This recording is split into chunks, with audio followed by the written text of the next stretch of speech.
Morning నుంచి wait చేస్తున్నాం. అధ్యక్ష, ఇది ఒక్క మాటలో చెప్పాలంటే ప్రపంచంలో 2005 వరకు వాటికన్ సిటీలో ప్రపంచంలో ఎక్కువ మంది ఆ భక్తులు పోయేవాళ్ళు అధ్యక్ష, మోస్ట్ సేక్రెడ్ ప్లేస్ అని.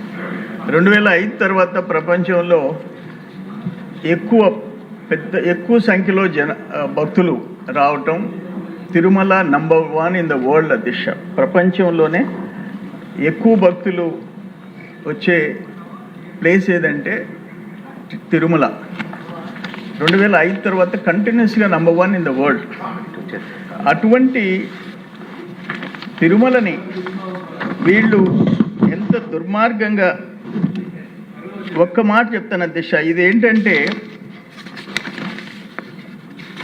YSR TTD private company limited కింద రాజశేఖర రెడ్డి వచ్చినప్పటి నుంచి జగన్మోహన్ రెడ్డి వరకు అక్కడున్న ఎమ్మెల్యేలు, అక్కడున్న చైర్మన్లు వాళ్ళ ప్రైవేట్ కంపెనీ లిమిటెడ్గా తయారు చేసుకొని భక్తుల మనోభావాలు దెబ్బతీశారు అధ్యక్ష. క్షమించరాని నేరం అధ్యక్ష.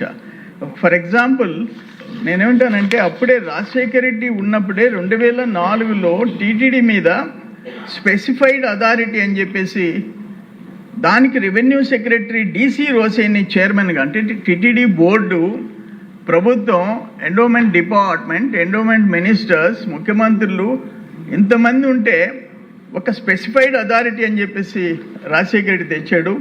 మళ్ళీ భక్తులు, హిందువులు ఆందోళన చేస్తే ఉపసంహరించుకున్నాడు అధ్యక్ష. అంతకంటే ఫస్ట్ టైం ఆలయ పరిధి కేవలం 27.5 చదరపు మీటర్లుగా ఆంధ్రప్రదేశ్ పంచాయతీరాజ్ శాఖ 338 జీవో సెప్టెంబర్ 16, 2005 అధ్యక్ష. రాజశేఖర రెడ్డి పుణ్యం ఆయన తెచ్చాడు. 27.5 చదరపు కిలోమీటర్స్కి పరిమితం చేశాడు అధ్యక్ష. అప్పుడు కూడా భక్తులు తిరగబడ్డారు, పీఠాధిపతులు, సాధువులు అందరూ తిరగబడ్డారు. మళ్ళీ వెనక్కి వచ్చి 1996లోనే ఒక హైకోర్టు ఉత్తర్వు ఇచ్చింది, దాని ప్రకారం వెనక్కి తీసుకుంటున్నాం. మొత్తం అంటే జీవో 746 ఇచ్చినాడు. మళ్ళీ 322.68 చదరపు కిలోమీటర్ల ప్రదేశం శ్రీనివాసుడికే చెందుద్ది అని చెప్పేసి జీవో నెంబర్ 746 తెచ్చి 2007లో వెనక్కి తెచ్చుకున్నాడు అధ్యక్ష రాజశేఖర్.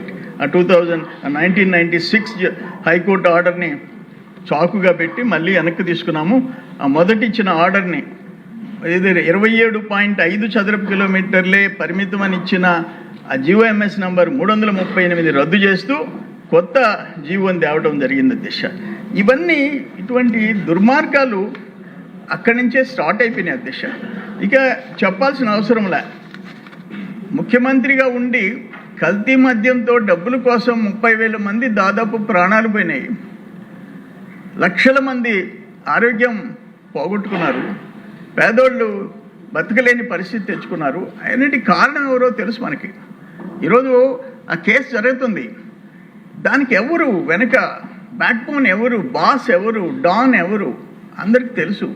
ఇక్కడ కూడా ఈ నెయ్యిలో, కల్తీ నెయ్యిలో ఆయనకు సంబంధం లేకుండా ఆయన మనుషులు, అక్కడుండే రెడ్డి గారులు మొత్తం చేస్తుంటే వారికి తెలియకుండా ఎట్టుంటుంది.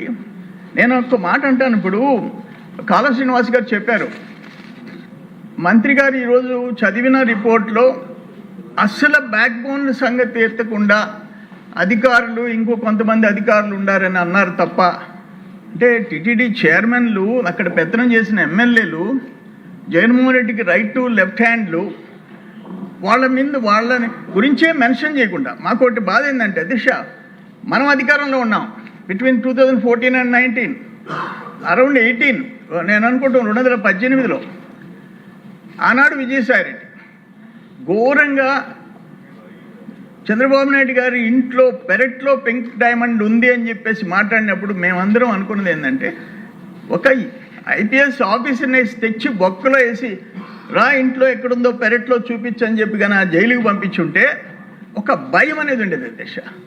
అటువంటిది ఈరోజు నేనేమంటానంటే, ఘోరంగా వీళ్ళు చేసిన నిర్ణయాలు అధ్యక్ష, ఇవన్నీ రాజశేఖర రెడ్డి, జగన్మోహన్ రెడ్డి టైంలో నిన్న ఆఖరికి ఏకసభ్య కమిషన్ మీద కూడా ఇండైరెక్ట్గా ఎవరో ఒకరిని పంపించారు. ఏమైంది? సుప్రీంకోర్టు చెక్కతో కొట్టింది. అయినా బుద్ధి వచ్చే పరిస్థితి లేదు. పరకామణి కేసులో డాలర్లు దొంగతనం చేసినోడు దొరికాడు, రాజీ చేసేసుకున్నారు. కంప్లైనెంట్ ఆత్మహత్య చేసుకున్నాడు రైట్ కట్ట మీద. ఆత్మహత్య, అది హత్య అని చెప్పేసేసి ఆఖరణ తలనీలాలు మయన్మార్లో అమ్ముకుంటుంటే ఒక ఆయన దొరికిపోయాడు. తలనీలాలు కూడా వదిలిపెట్టలే. అటువంటి పరిస్థితి గత 5 సంవత్సరాలు అంతకుముందు కానీ మనం చూసాం. మాకు ఎవరికైనా ఇప్పుడు మేము వెలంగిణి మాత చర్చి బీచ్లో ఉంది, వాళ్ళు వచ్చి ఫాదర్స్ అందరూ వచ్చినారు. ఇమ్మీడియట్గా రోడ్ వేయించాం వార్ ఫుటింగ్ కింద. కశ్మూర్ దర్గా మా సొంత దేవుడిలాగా ట్రీట్ చేస్తాము. అందరూ ఒకవేళ మేము ఒక మతం కావచ్చు, ఇతర మతాలని గౌరవిస్తాము, వాళ్ళని పూజిస్తాం, దాంట్లో నో డౌట్. బట్ ఇంత ఘోరంగా ఒక హిందూ ప్రపంచంలో ప్రఖ్యాతిగాంచిన తిరుమల విషయంలో ఇంత దారుణాలు చేయటం, అసలు కల్ప్రిట్స్ ఎవరో వాళ్ళని ఇంతవరకు చర్యలు తీసుకోకుండా పోవటం ఎవరు డైజెస్ట్ చేసుకోలేకపోతున్నారు. అది షాకరకి ఏంటంటే బిల్ గేట్స్ 99% ఆయన ఆస్తిలో ఆదాయంలో 99% 145 దేశాలకి పేదోళ్ళ ఆరోగ్యాల గురించి చదువు గురించి ఖర్చు పెడుతుంటే, దాని గురించి తల్లి చెల్లి ఆస్తులు కూడా లాక్కున్న ఆయన అభిమానులు ఘోరంగా మాట్లాడుతుంటే, ఎందుకు ఇంత తెలుగోళ్ళకే చెడ్డ పేరు తెచ్చే, తెలుగు జాతికే చెడ్డ పేరు తెచ్చే పరిస్థితులు ఈరోజు చూస్తున్నాం అధ్యక్ష.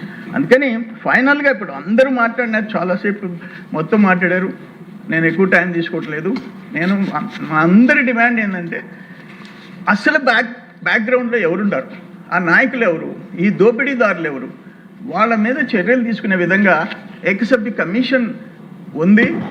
ధైర్యంగా ఎక్సెప్ట్ కమిషన్ డెఫినెట్గా అసలు కల్ప్రిట్స్ ఎవరో, ఆ కరప్షన్ ఏందో, ఆ బ్యాక్ బోన్ ఎవరో విచారణ జరిపి వాళ్ళని శిక్షించాలని చెప్పి ప్రపంచంలో ఉండే వెంకటేశ్వర స్వామి ఏడుకొండల వాడి భక్తులు అందరూ కోరుకుంటున్నారనే విషయాన్ని మీ ద్వారా నేను సెలవు తీసుకున్నాను అధ్యక్ష.